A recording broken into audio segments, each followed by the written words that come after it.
5 பேரை கல்யாணம் பண்ண திரௌபதி எப்படி பத்தினி ஆக முடியும்னு மகாபாரதத்துல மிகப்பெரிய கேள்வி ஒண்ணு இருக்கு.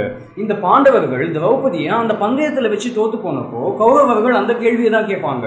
ஜெனரலா ஒரு பொண்ணுக்கு ஒரு ஹஸ்பண்டை விட அதிகமான ஹஸ்பண்ட்ஸ் இருந்தா அது தப்புன்னு இந்து தர்மத்துல சொல்லப்பட்டிருக்கு. அப்படி இருக்கும்போது 5 பேரை கல்யாணம் பண்ண திரௌபதி எப்படி பத்தினி ஆக முடியும்னு அந்த யுகத்துல இருந்தே இந்த கேள்வியை கேட்டுக்கிட்டு தான் வந்திருக்காங்க. சோ திரௌபதியோட அந்த சீக்ரெட்ஸ் என்ன, எப்படி 5 பேர் கூட அவங்க அந்த லைஃபை ஸ்பெண்ட் பண்ணாங்க, அண்ட் திரௌபதி பத்தின சில விஷயங்கள் ஹிஸ்டரிஸ்ல மறைக்கப்பட்டிருக்கு. அதெல்லாம் என்னன்றது இந்த வீடியோல டீகோட் பண்ணி அவுத்து விட்டுறலாம். அதுக்கு முன்னாடி நீங்க நம்ம சேனல் இது வரைக்கும் சப்ஸ்கிரைப் பண்ணலாம், இப்ப சப்ஸ்கிரைப் பண்ணிடுங்க. அப்படியே பக்கத்துல உள்ள பெல் ஐகானை கிளிக் பண்ணி ஆன்ல கிளிக் பண்ணிடுங்க. அப்பதான் அடுத்தடுத்து போடக்கூடிய வீடியோஸ் நீங்க இமீடியட்டா பார்க்கலாம். திரௌபதி ஜனனம் எடுக்கிறதுக்கு முன்னாடியே திரௌபதியோட அப்பா துருபத மகாராஜாவுக்கும் துரோணாச்சாரியாவுக்கும் யுத்தம் ஒண்ணு நடக்குது.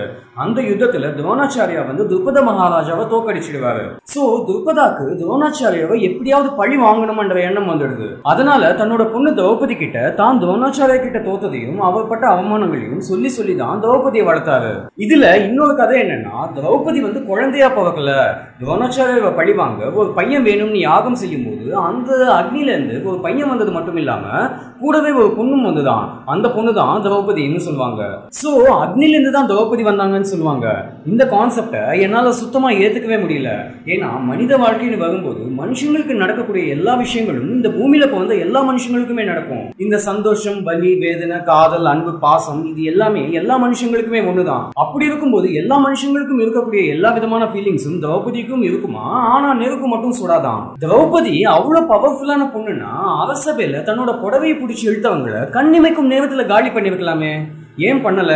ஏன்னா அவங்க வந்து சாதாரண மனுஷி. ஒரு பொண்ணுக்கு தேவையான உடல் பலமும் மனபலமும் கொண்டவங்க தான் திரௌபதி. அவங்க ஒன்னும் சூப்பர் ஹியூமன் எல்லாம் கிடையாது. கடவுளான கிருஷ்ணனே மனுஷனா குழந்தையா பிறக்கும் போது திரௌபதி மட்டும் நெருப்புல இருந்து வந்தாங்களாம். அதெல்லாம் வெறும் கட்டுக்கதை. அவங்களும் மனுஷிதான், குழந்தையா தான் பிறந்திருக்காங்க. அப்ப ஏண்டா இதிகாசத்துல திரௌபதி வந்து நெருப்புல இருந்து வந்தாங்கன்னு சொன்னாங்கன்னு பாத்தீங்கன்னா, அந்த அரசபையில திரௌபதியை மானபங்கப்படுத்தினப்போ அவங்களுக்கு இருந்த அந்த கோபம், அந்த ஆக்ரோஷம் தப்பா நடக்கும் எல்லாருமே பார்வையாலேயே எரிக்கும் அளவுக்கு இருந்துதான். அண்டு கௌரவாச அழிச்சு காட்டுவேன்னு அவங்க எடுத்த அந்த சபதம் அவ்வளவு பவர்ஃபுல்லான வார்த்தைகளோட இருந்துதான். சோ அவங்கள பவர்ஃபுல்லான லேடியா காட்டதான் இதிகாசத்துல அவங்கள வந்து நெருப்புல இருந்து வந்தாங்கன்னு சொல்லிட்டு கதையை எழுதி விட்டு இருக்காங்க. சோ ஓகே, அதை விடுங்க. இப்போ துருபத மகாராஜா வந்து திரௌபதி கிட்ட இப்படி சொல்லி சொல்லி வளர்த்ததால துரோணாச்சாரியாவை பழி வாங்கணும்ன்ற எண்ணம் திரௌபதியோட ஆழ் மனசுல இருந்தது. அதே போல திரௌபதியோட ஆழ் மனசுல கர்ணன் மேல காதலும் இருந்தது. ஆனா கர்ணனோட பர்த் டீடைல்ஸ் கேட்டா கர்ணனால அதை சொல்ல முடியாம போகும். அதனால சபையில கர்ணனோட பேச்சு எடுபடாதுன்னு தன்னோட ஆசைகளை தனக்குள்ளேயே வச்சு புதைச்சுக்கிட்டா. அந்த சமயத்துல திரௌபதிக்கு சுயம்பரம் நடக்குது. இதுல துருபத மகாராஜா வந்து எல்லாமே பிளான் பண்ணி தான் பண்ணாரு. அதனால ஹஸ்தினாபுரத்துக்கும் இன்விடேஷன் கொடுக்கப்பட்டது. அந்த டைம்ல பாண்டவர்களும் குந்தி தேவியும் வனவாசத்துல ஆசிரமத்துல இருந்தாங்க. பாண்டவர்கள் வீடு வீடா போய் யாசகம் கேட்டுதான் அவங்களோட டெய்லி லைஃபை ஸ்பெண்ட் பண்ணிக்கிட்டு வந்தாங்க. அந்த சமயத்துல இந்த சுயம்பரம் நடந்ததால 5 பேரும் அந்த சுயம்பரத்துக்கு போனாங்க. அவங்க என்னதான் வனவாசத்துல இருந்தாலும் அவங்களும் ஹஸ்தினாபுரத்தோட வாரிசுகள், பாண்டவர்கள் எல்லாருக்குமே தெரியும். அதனால அவங்களால அந்த சுயம்பரத்துல கலந்துக்க முடிஞ்சது. அதே சுயம்பரத்துக்கு கர்ணனும் வந்தான். பட் கர்ணனுக்கு ரெகக்னிஷன் கிடையாது. அதுக்கு 2 காரணங்கள். ஒண்ணு வந்து எல்லாருக்குமே தெரியும், என்னன்னா கர்ணன் வந்து பிறப்பறியாதவன். அப்படியே அதை சைட்ல வச்சுட்டு பார்த்தா கர்ணன் வந்து தேரோட்டியோட மகன், சத்திரிய குலம் கிடையாது. 2வது காரணம் வந்து துருபத மகாராஜாக்கும் திரௌபதிக்கு மட்டும்தான் தெரியும், என்னன்னா கர்ணன் வந்து ஹஸ்தினாபுர ராஜ்யத்துக்கு சம்பந்தப்பட்டவன் கிடையாது. அங்கதானே துரோணாச்சாரியா இருக்காரு, அவரை தானே பழி வாங்கணும். அந்த காரணத்துக்காகவே அர்ஜுனனுக்கு அதிக இம்பார்ட்டன்ஸ் கொடுக்கப்பட்டது அந்த இடத்துல. சோ இந்த இடத்துல திரௌபதி வந்து இன்ஃப்ளூயன்ஸ் செய்யப்பட்டிருக்கா. இதுதான் உன்னோட இலக்கு, இதுதான் உன்னோட நோக்கம், துரோணாச்சாரியாவை பழி வாங்கணும்னா அர்ஜுனனை தான் கல்யாணம் பண்ணணும்னு திரௌபதி வந்து தன்னோட அப்பாவால கண்ட்ரோல் செய்யப்பட்டிருக்கா. ஆணாதிக்கம் தான் அந்த இடத்துல வேலை செஞ்சிருக்கு. ஒரு பெண்ணா திரௌபதியால சுதந்திரமா செயல்பட முடியல. திரௌபதியோட வாழ்க்கையில பல இடங்கள் இது போல நடந்திருக்கு. அதனால திரௌபதியால தன்னிச்சு சிந்திச்சு செயல்பட முடியல. சோ அந்த சுயம்பரத்துல மீனோட கண்ணை குறி பார்த்து பானத்தால் அடிச்சு அர்ஜுனன் ஜெயிச்சிட்டான்.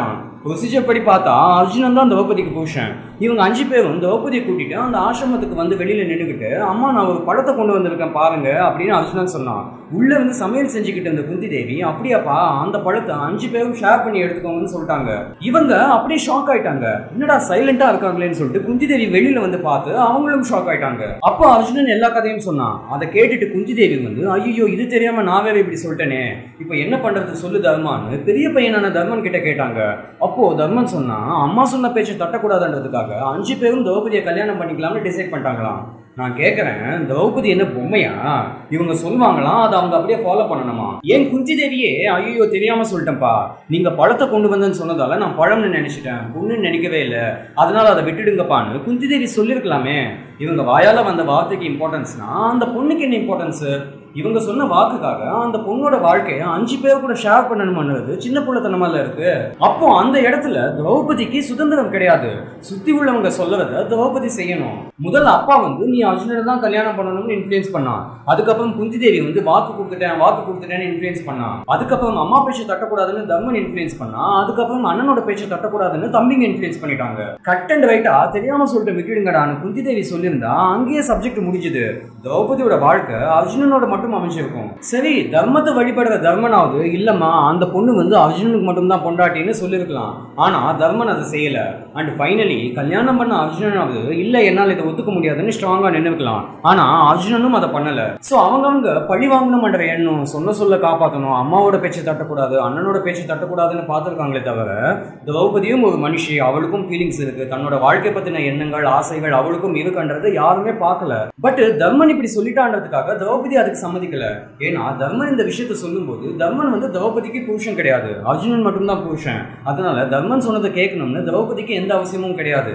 ஆனாலும் இப்ப இவங்க சொன்னதுக்கு சம்மதிச்சாதானே ஹஸ்தினாபுரத்துக்கு பாண்டவர்களோட மனைவி என்ற அதிகாரத்துல போக முடியும், அப்பதானே துரோணாச்சாரியாவை பழி வாங்க முடியும்னு திரௌபதி யோசிக்கிறா. ஆனாலும் 5 பேருக்கு பொண்டாட்டியா என்ன வாழ்க்கடா இதுன்னு கண்டிப்பா திரௌபதியோட மனசுல ஓடிக்கிட்டு தான் இருந்திருக்கும். அதனால அப்பா திரௌபதா கிட்ட நடந்த விஷயங்கள் எல்லாம் சொல்லி தன்னை பார்க்கும்படி வர சொன்னான். இதிகாசங்கள் என்ன சொல்லப்பட்டிருக்குன்னா, திரௌபதியோட முன்ஜென்மத்துல சிவனை வேண்டி தவம் இருந்தாளாம். அப்போ சிவன் நேரில் வந்து உனக்கு என்ன வரம் வேணுமோ கேளு அப்படின்னு சொன்னாலாம். அதுக்கு இந்த பொண்ணு இருந்துகிட்டு எனக்கு அடுத்த ஜென்மத்துல 5 குவாலிட்டிஸ் உள்ள ஆளுதான் புருஷனா வரணும்னு கேட்டாலாம். அப்போ சிவன் இருந்துகிட்டு உனக்கு அடுத்த ஜென்மத்துல 5 புருஷங்க கிடைப்பாங்கன்னு சொல்லிட்டாராம். அதுக்கு இந்த பொண்ணு இல்ல எனக்கு 5 வேணாம், ஒன்னே போதும்னு சொன்னாலாம். பட் சிவன் வந்து இல்ல, கொடுத்த வரம் கொடுத்ததான், அதை மாற்ற முடியாதுன்னு சொல்லிட்டாராம். இந்த கதையை வியாச மகரிஷி வந்து துருபத மகாராஜா கிட்ட சொன்னதால திரௌபதிக்கு அந்த 5 பேரையும் கல்யாணம் பண்ணி வைக்க துருபத மகாராஜா சம்மதிச்சிட்டாராம். இந்த முன்ஜென்ம கதையெல்லாம் அப்படி வைங்க, அதெல்லாம் அவளை நம்புற மாதிரியே இல்லை. இப்படிதான் சாந்தி தேவின்னு சொல்லிட்டு ஒரு முன்ஜென்ம கதை உண்மைன்னு சொல்லுவாங்க. அதுல எவ்வளவு பித்தலாட்டம் இருக்குன்னு நான் ஆல்ரெடி ஒரு வீடியோல சொல்லியிருக்கேன். அந்த வீடியோ பார்க்கணும்னு நினைச்சீங்கன்னா லிங்க் டிஸ்கிரிப்ஷன் பாக்ஸ்ல கிடைக்கும், செக் பண்ணி பாருங்க. சோ பிராக்டிக்கலா பார்த்தோம்னா துருபதாவுக்கு துரோணாச்சாரியாவை பழி வாங்கணும். அந்த ஒரு பர்டிகுலர் ரீசனுக்காக தான் இந்த மொத்த சுயமர சம்பவமே நடக்குது. இப்போ துருபதா என்ன யோசிக்கலாம், அர்ஜுனன் ஒருத்தனை கல்யாணம் பண்ணி வச்சாலே துரோணாச்சாரியாவை பழி வாங்கிடலாம்னும் போது 5 பேரையும் கல்யாணம் பண்ணிட்டா துரோணாச்சாரியாவை ஈஸியா பழி வாங்கிடலாம்ன்றதுக்காக 5 பேரையும் கல்யாணம் பண்ணி வைக்க சம்மதிச்சிடுவான். ஏன்னா அதுதான் ரியாலிட்டி. இந்த முன்ஜென்மம் எல்லாம் செகண்டரி தான். பட் ஹிஸ்டரிஸ்ல அதை மாத்தி சொல்லி வச்சிருக்காங்க. ஆனா திரௌபதிக்கு இப்படி துருபதா சம்மதிச்சதுல இஷ்டமே இல்ல. ஒரு கட்டத்துல என்னால் 5 பேரையும் கல்யாணம் பண்ண முடியாதுன்னு சொல்லிட்டா. பட் இங்க அர்ஜுனன் வந்து தன்னோட ஆணாதிக்கத்தை காட்டி நீ என்னோட அண்ணன் தம்பிகளை கண்டிப்பா கல்யாணம் பண்ணி தான் ஆகணும், இது என்னோட கட்டளைன்னு சொல்லிட்டான். அதனால வேற வழியே இல்லாம இதுதான் நம்மளுக்கு விதிக்கப்பட்ட வாழ்க்கைன்னு திரௌபதி வந்து 5 பேரையும் கல்யாணம் பண்ண சம்மதிச்சிட்டா. இதுல அந்த பொண்ணு திரௌபதி 5 பேரையும் கல்யாணம் பண்ணதால மன ரீதியாகவும் உடல் ரீதியாகவும் எந்த அளவுக்கு கஷ்டங்களை சந்திச்சிருப்பான்னு ஜஸ்ட் யோசிச்சு பாருங்க. முதல் நாள் தர்மனை கல்யாணம் பண்ணா தர்மன் கூட ஒன்னா இருந்தா, 2வது நாள் பீமனை கல்யாணம் பண்ணா பீமன் கூட ஒன்னா இருந்தா. இப்படி வரிசையா 5 பேரையும் கல்யாணம் பண்ண பிறகு திரௌபதி பிளான் ஒண்ணு போட்டா. இப்படி எந்த கட்டுப்பாடும் இல்லாம அவங்க இஷ்டப்படும் போதெல்லாம் அவங்க கூட டைம் ஸ்பெண்ட் பண்ணோம்னா அவங்களை கட்டுப்படுத்தவே முடியாதுன்னு சொல்லி 5 பேருக்கும் கண்டிஷன் ஒன்று போட்டா. என்னன்னா வருஷத்துக்கு ஒருத்தன் கூட தான் என்னால வாழ முடியும், அந்த சமயத்துல மத்த 4 பேர் தள்ளி தான் இருக்கணும், மீறி என்னோட அந்தரங்கத்துக்குள்ள வந்தாங்கன்னா அவங்க வந்து 1 வருஷத்துக்கு வனவாசம் போயிடணும்னு பக்காவா சொல்லிட்டா. அதுக்கு 5 பேரும் சம்மதிச்சிட்டாங்க. அப்படி தர்மன் கூட இருக்கும் அந்த 1 வருஷ சமயத்துல அர்ஜுனன் பார்த்துட்டான். அதனால அர்ஜுனன் வனவாசத்துக்கும் போயிருக்கான். இதெல்லாம் ஒரு கதையாடா நமக்கு தோணும். பட் ஹிஸ்டரிஸ்ல அதெல்லாம் இருக்கு நண்பா. அண்ட் இதுல இன்னொரு கான்செப்ட் என்னன்னா, அந்த 1 வருஷம் முடிஞ்சதும் திரௌபதிக்கு அவளோட கன்னித்தன்மை மறுபடியும் வந்துடுமா அப்படின்னு இதிகாசங்கள்ல சொல்லப்பட்டிருக்கு. பட் இதுல மறைக்கப்பட்ட உண்மை என்னன்னா, பாண்டவர்களோட அந்த ஆணாதிக்கத்தை வெளியில எக்ஸ்போஸ் பண்ணி காட்டக்கூடாதுன்றதுக்காக தர்மனோட வாழ்ந்து முடிச்சதும் கன்னித்தன்மை அகைன் வந்துடும், பீமனோட வாழ்ந்து முடிச்சதும் அகைன் வந்துடும்னு திரௌபதியோட அந்த கன்னித்தன்மை மேல கான்சென்ட்ரேட் பண்ண வச்சு இவங்களோட அந்த ஆணாதிக்கத்தை இதிகாசங்கள்ல மறைச்சிட்டாங்க. அப்படி திரௌபதி வந்து உண்மையிலேயே நெருப்புல இருந்து தான் வந்தாங்க, தன்னோட கன்னித்தன்மையை அகைன் அவங்களால புதுப்பிச்சுக்க முடியும் அப்படின்னா அந்த அரசபையில அவங்க மானபங்கம் செய்யப்பட்டப்போ எதனால அவங்களால எதுவுமே பண்ண முடியல, கண்ணால பார்த்தே அவங்களை எரிச்சிட்டு வைக்கலாமே. சோ திரௌபதி வந்து சுத்தி உள்ளவங்களால இன்ஃப்ளூயன்ஸ் செய்யப்பட்டா, கண்ட்ரோல் செய்யப்பட்டா. இப்படிதான் நீ இருக்கணும், இப்படிதான் நீ வாழணும், இதுதான் உன்னோட லைஃப்னு கண்ட்ரோல் செய்யப்பட்ட சாதாரண மனுஷி. இதுதான் லைஃப்னு வேற வழியே இல்லாம ஏத்துக்கிட்டு வாழ்ந்திருக்காங்க. இஷ்டப்பட்டு யாருமே கல்யாணம் பண்ணல, இஷ்டப்பட்ட கர்ணனை அவங்களால கல்யாணம் பண்ணிக்கவும் முடியல.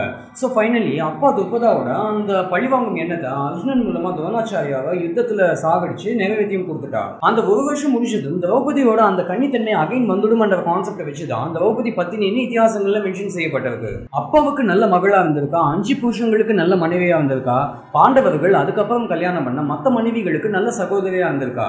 ஆனா தான் விருப்பப்பட்ட வாழ்க்கையை தன்னால வாழ முடியலன்றதுதான் திரௌபதியை பத்தின நிதர்சனமான உண்மை. அந்த காலத்துல எல்லாம் ஒரு பொண்ணு சொந்தமா டிசிஷன் எடுக்க முடியாம சுத்தி உள்ளவங்களால எடுக்கப்பட்ட டிசிஷன்ஸ்ல வேற வழியே இல்லாம வாழ்ந்திருக்காங்க.